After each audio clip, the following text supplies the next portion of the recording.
A documentary about Wino, the living legend of North American heavy doom metal, was long overdue, although this may not be the documentary we were expecting, with a chronology of the musician's life. Rather, it's a collection of testimonies from people who crossed paths with him and from Wino himself, with a brutal honesty that can either create some revulsion or leave us, in the end, completely surrendered to his evolution. A genuine, unabashed passion for music.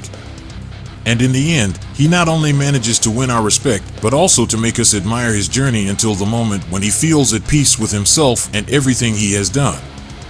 Even though it's not an attractive documentary from a technical point of view, it manages to achieve its goal perfectly. After an interesting debut in 2020, Norway's Course of Fate are back with a second album that follows the good indications left by the first. Progressive metal, technically sober, i.e. with the technical exuberances being at the service of each of the songs, and a set of songs that bring a melancholy that already seems to be this band's trademark. Something that suits both the heavier and more melodic approaches very well. The beautiful piano interlude, Echoes, is a good example of the latter. The Take are the combination of drummer Will Shepler, ex-Agnostic Front and Madball, and Scott Roberts, ex-Biohazard, the Spud Monsters, Bloodclot and Cro-Mags, on vocals and guitar, with Eric Klinger, ex-Propane, on guitars. The result is an EP with energetic street punk that is more rock and roll than what punk has developed into in recent years. The best proof of this is the excellent cover of Elton John's Saturday Night's All Right for Fighting. A band we definitely want to hear more from. The infamous ones are back. Ratos, the most classic punk rock band in Portugal, with over 40 years of history, returns with a new album that brings everything we expect and desire from Miguel Newton's band. A strong sound but without losing its organic nature, which is on the verge of extinction these days. 12 songs full of anger that are spat out in all directions, making it one of the band's strongest albums in recent years. Melodic but without losing its acidic sharpness in its Portuguese lyrics, Extremo Acidente is that sting we've longed for from a band that simply doesn't age. After 5 years, here's the third album from the Americans' Death Ray Vision, the super band that started out as a side project of musicians from Shadows Fall and Killswitch Engage. The band's sound isn't easy to define, but we can say that its bass is still thrash metal with a bit of groove and some approximation to punk/hardcore sounds without it being crossover.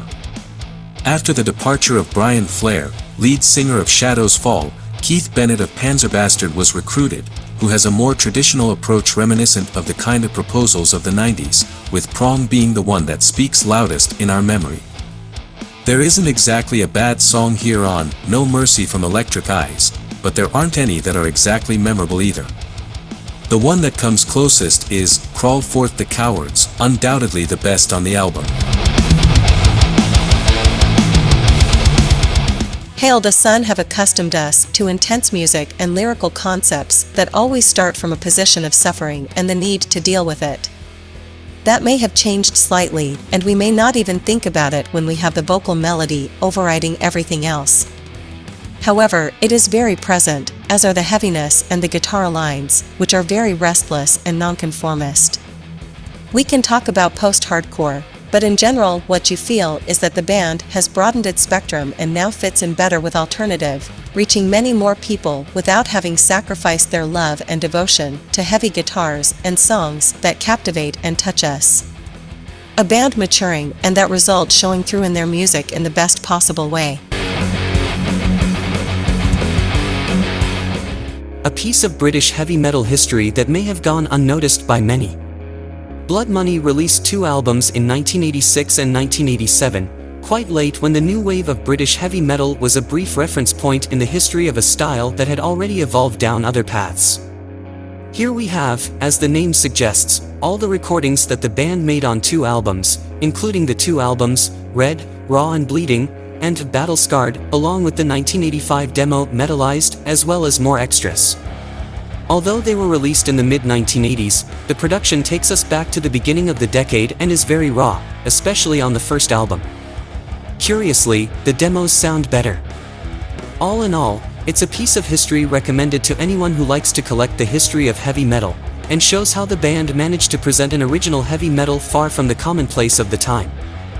Raw, powerful and adept at an above-average speed that makes their music remarkable. Recommended for all heavy metal lovers.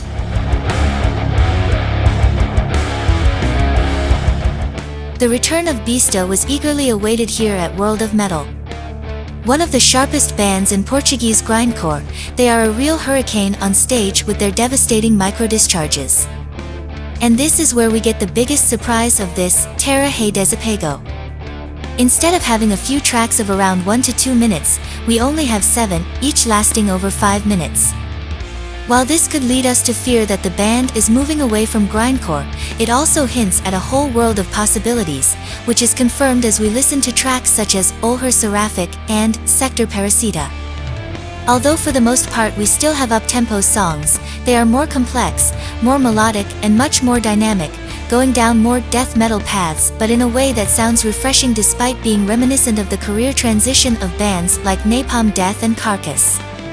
An instant classic that we won't be able to turn our backs on anytime soon.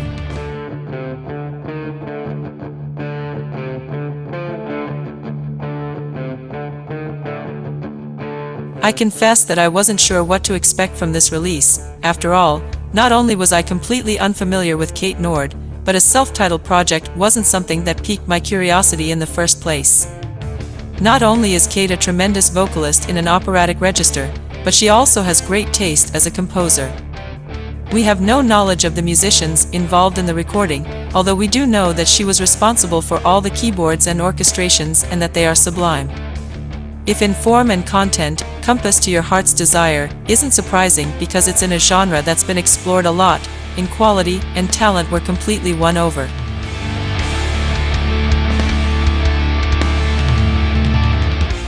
What a fantastic surprise. Blessed is the time when we don't settle and always keep looking for new music. Thanks to albums like this, we're constantly being surprised. Keep Your Cool is the return of Straightline with a work that had been recorded somewhere between 2018 and 2019 but only in 2022, after opening up in a post-pandemic world, did they decide to release it so that they could also promote it live. And this is an album that should be even more explosive and energetic live. Imagine the best of thrash metal drenched in crossover but then with that melodic punk rock finish that makes for an album you won't stop listening to. Literally, without exaggeration.